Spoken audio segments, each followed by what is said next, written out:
खबर शामिल करते हैं आजाद कश्मीर से। आजाद कश्मीर मुजफ्फराबाद में लाइन ऑफ कंट्रोल पर वाक़या वादी लीपा में सरकारी स्कूल छतों और चारदीवारी से महरूम।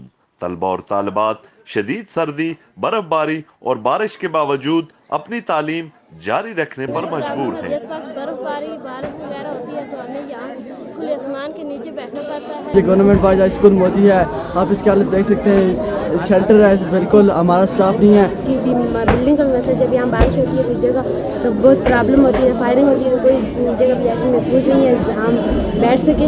और ऐसा स्टाफ का भी मसला है, हमारा स्टाफ बहुत कम है। आजादी की शम्मा जला दी, जाग उठी है सारी वादी, ज़ामिन है अल्लाह तुम्हारा वतन हमारा, आजाद कश्मीर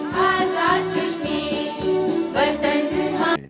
जो कि हुकूमती इदारों की कारकर्दगी पर सवालिया निशान है। रिपोर्ट बनारस राजपूत, मुजफ्फराबाद, आजाद कश्मीर।